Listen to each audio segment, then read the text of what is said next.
भारतीय मूल की अमेरिकी एस्ट्रोनॉट सुनीता विलियम्स और साथ ही साथ बुच विल्मोर 9 महीने 14 दिन के बाद आखिरकार पृथ्वी पर लौट आए हैं। जी इस वक्त की आपको बड़ी खबर बता दें, इनके साथ क्रू 9 के 2 और एस्ट्रोनॉट अमेरिका के निक हेग और रूस के अलेक्सांद्र गोरबुनोव भी शामिल हैं।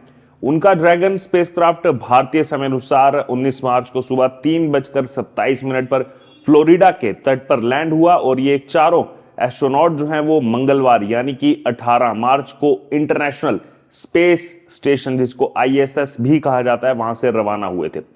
दरअसल स्पेसक्राफ्ट के धरती के वायुमंडल में प्रवेश करने पर इसका तापमान जो है वो 1650 डिग्री सेल्सियस से भी ज्यादा हो गया था और इस दौरान करीब 7 मिनट के लिए, जी हाँ 7 मिनट के लिए कम्युनिकेशन ब्लैकआउट रहा, यानी कि यान से संपर्क जो है नहीं रहा। वो 7 मिनट सोचिए किस तरीके के होंगे। ड्रैगन कैप्सूल के अलग होने से लेकर समुद्र में लैंडिंग तक करीब 17 घंटे लगे। 18 मार्च को सुबह 8:35 बजे स्पेसक्राफ्ट का हैच हुआ, यानी कि दरवाजा जो है वो बंद हुआ और 10:35 पर जो है स्पेसक्राफ्ट इंटरनेशनल स्पेस स्टेशन से अलग हुआ, यानी कि ISS से अलग हुआ।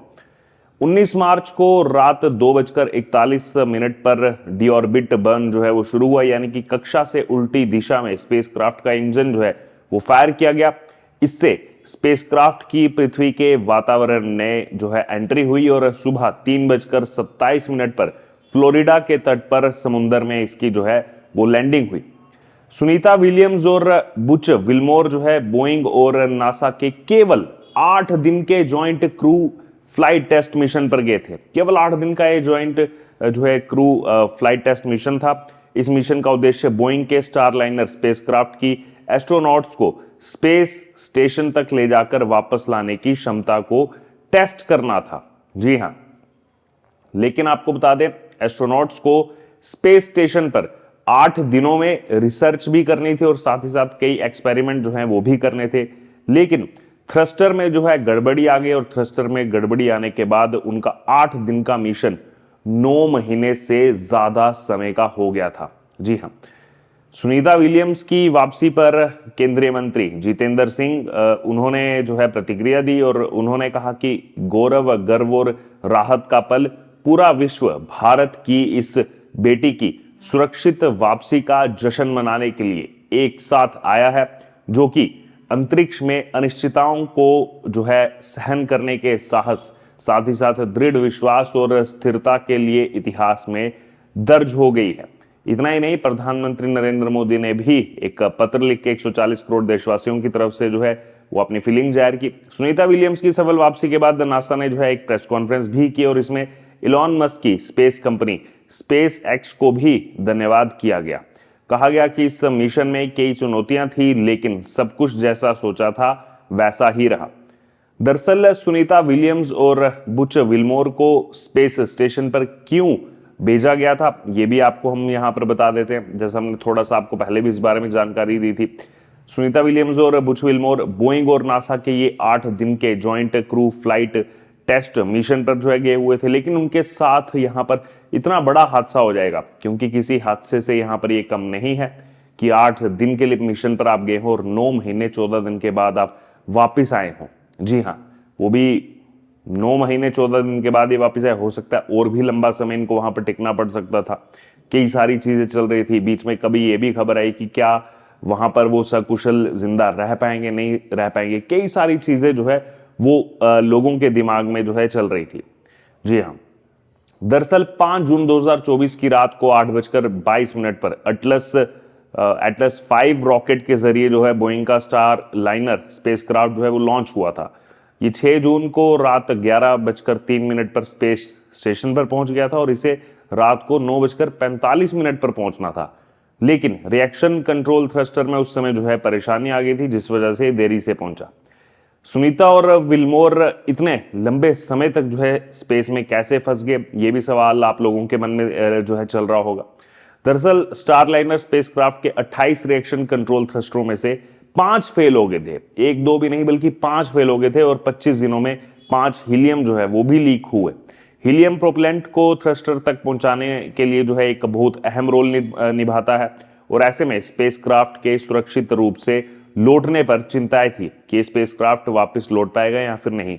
वहीं डेटा का विश्लेषण करने के बाद नासा ने आखिरकार ये फैसला लिया कि स्टारलाइनर स्पेसक्राफ्ट सुनीता और बुच विल्मोर को वापस लाने के लिए बिल्कुल भी सुरक्षित नहीं है, इसलिए वो अंतरिक्ष यात्रियों के बिना ही जो है स्टारलाइनर स्पेसक्राफ्ट जो है वो उसको 6 सितंबर 2024 को पृथ्वी पर वापस ले आया गया। जी हाँ, उनके बिना ही इसको लाया गया था। फिर उसके बाद स्पेसएक्स को एस्ट्रोनॉट्स को वापस लाने की जिम्मेदारी जो है वो यहां पर दी गई। स्पेसएक्स का ड्रैगन स्पेसक्राफ्ट जो है वो हर कुछ महीनों में 4 एस्ट्रोनॉट्स को स्पेस स्टेशन लेकर के जाता है और वहां पर मौजूद पिछला क्रू स्पेस जो है वो स्टेशन में पहले से ही पार्क अपने स्पेसक्राफ्ट से वापस जो है वो आ जाता है। ये पैटर्न है। और स्पेसएक्स ने जब 28 सितंबर 2024 को 28 सितंबर 2024 की बात बता रहा हूं, तब क्रू 9 मिशन जो है लॉन्च किया, तो इसमें भी 4 एस्ट्रोनॉट जाने वाले थे, लेकिन सुनीता और बुच के लिए 2 सीट जो है वो खाली रखी गई। इनके पहुंचने के बाद क्रू 8 स्पेस स्टेशन में पार्क अपने स्पेसक्राफ्ट से जो है यहां पर पृथ्वी पर लौट आया, लेकिन उस समय ये वापस नहीं लौट पाए। वहीं 15 मार्च 2025 को स्पेसएक्स ने 4 एस्ट्रोनॉट्स के साथ क्रू 10 मिशन जो है लॉन्च किया। 16 मार्च को ये एस्ट्रोनॉट जो है वो इंटरनेशनल स्पेस स्टेशन पहुंच गए। अब क्रू 9 के चारों एस्ट्रोनॉट जिम्मेदारी जो है उनके क्रू 10 को हैंडओवर करने के बाद स्पेस स्टेशन पर सितंबर से ही पार्क अपने स्पेसक्राफ्ट से जो है यहां पर ये लौट आए। और क्रू 10 मिशन की अगर बात की तो इसको इतनी देरी से क्यों भेजा गया, ये भी आपके मन में सवाल चल रहा होगा कि पहले भी इसको भेज सकते थे, 9 महीने तक क्यों इंतजार यहां पर करना पड़ा। दरअसल स्पेसएक्स के पास अभी 4 ड्रैगन स्पेसक्राफ्ट हैं, एंडेवर, रेजिलियंस, एंड्योरेंस और फ्रीडम, और 5वें स्पेसक्राफ्ट की मैन्युफैक्चरिंग जो है वो इस समय चल रही है। क्रू 10 के लिए इसी 5वें स्पेसक्राफ्ट का जो है इस्तेमाल किया जाना था, लेकिन मैन्युफैक्चरिंग में जो है वो देरी हो गई और देरी के कारण नासा ने क्रू 10 मिशन को फरवरी से मार्च के अंत तक जो है यहां पर टाल दिया। हालांकि बाद में नासा की तरफ से ही क्रू 9 को जो है वापस लाने के लिए यहां पर हो रही देरी को देखते हुए क्रू 10 के लिए एक पुराने ही एंडोरेंस जो स्पेसक्राफ्ट है उसके ही इस्तेमाल का यहां पर फैसला जो है वो लिया गया। तो ये हमने आपको सारी टेक्निकल चीजें भी इसमें आपको हमने बता दी। वहीं इस देरी की एक वजह पॉलिटिकल भी बताई जा रही है। जी हाँ, केवल टेक्निकल नहीं, पॉलिटिकल भी प्रॉब्लम थी। दरअसल पिछले साल मस्क ने सुनीता विलियम्स और बुच विल्मोर को तय समय से पहले ही घर वापस लाने में मदद की पेशकश भी की थी। ऐसा उनकी तरफ से कहा गया, ये उनकी तरफ से दावा किया गया कि उस समय बाइडन सरकार थी, लेकिन बाइडन प्रशासन ने इसे अस्वीकार कर दिया था। दरअसल फॉक्स न्यूज के होस्ट सिन हैनिटी के साथ एक इंटरव्यू में एलन मस्क ने यह कहा था कि दोनों एस्ट्रोनॉट्स को राजनीतिक कारणों से जो है यहां पर स्पेस स्टेशन में ही छोड़ दिया गया है, जो कि बिल्कुल भी अच्छा नहीं है। ये एलन मस्क की तरफ से उस समय बहरहाल कहा गया था। तो इस वक्त की बड़ी खबर यही है, सब जगह जश्न का माहौल है। गुजरात से कहीं ना कहीं रूट्स जुड़ते हैं सुनीता विलियम्स के, वहां पर भी उस जिस गांव से उनके रूट्स जुड़ते हैं वहां पर भी जश्न मनाया गया, पटाखे फोड़े गए और सुनीता विलियम्स जो है वो सकुशल यहां पर वापसी जो है उनकी हो गई है। 8 दिन का मिशन बदल गया 9 महीने 14 दिन में। तो सभी जो है उनको शुभकामनाएं दे रहे हैं। प्रधानमंत्री की तरफ से भी एक पत्र जो है वो 140 करोड़ देशवासियों की तरफ से दिया गया है। बहरहाल क्या कहेंगे आप इस पर, आपको हमने पूरी जानकारी दे दी, टेक्निकल चीजें भी आपको हमने बता दी और पॉलिटिकल चीजें इसमें क्या जुड़ी थी वो भी बता दी। अब आप किस पर जो राय हो आप जरूर हमारे साथ कमेंट बॉक्स में शेयर करें और बने रहें तमाम अपडेट्स के लिए द डिजिटल रिपोर्टर के साथ। धन्यवाद।